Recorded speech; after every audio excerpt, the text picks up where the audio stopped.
Network logging allows you to track what happened on your network.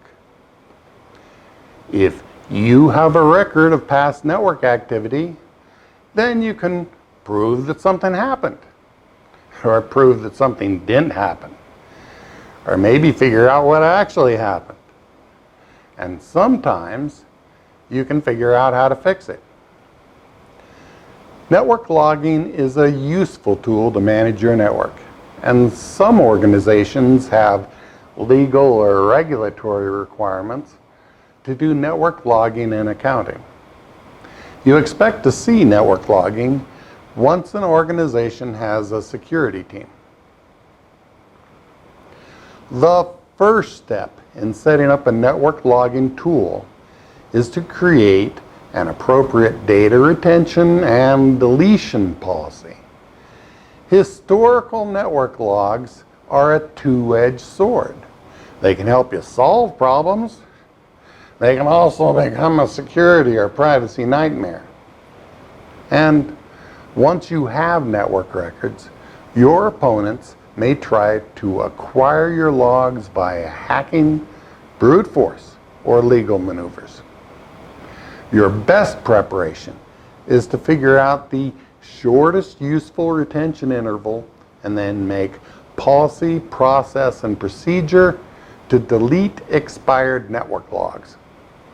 Normal retention intervals vary from 1 month to 1 year. Full packet capture is when you grab all of the packets on a link, in case you might need to analyze them later.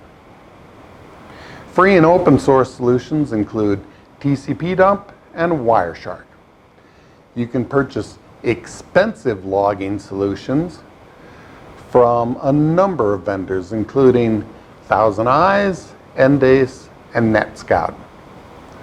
Full capture comes with a great deal of expense. You have to capture and save the full contents of all the packets.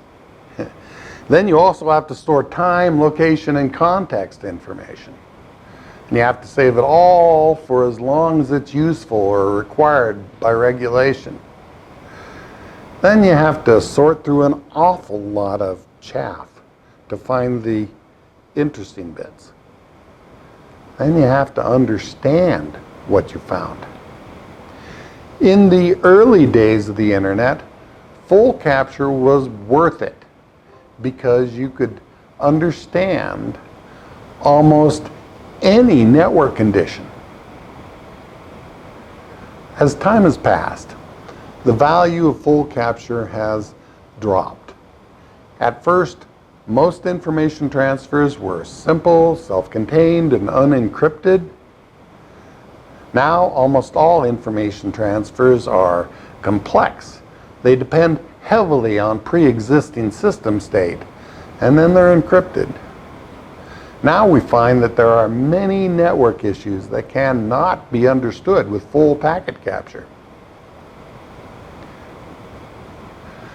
Partial packet capture attempts to gain most of the benefits of full capture at greatly reduced expense.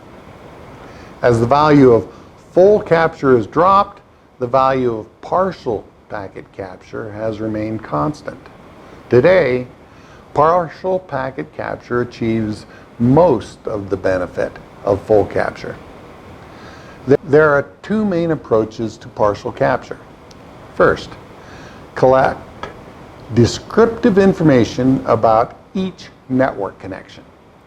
This approach is usually called NetFlow or metadata collection. This information usually looks something like this. Descriptive information allows you to detect and understand many network issues.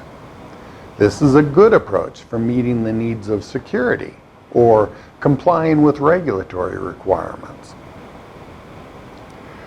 The second approach to partial capture is to collect random samples of network packets.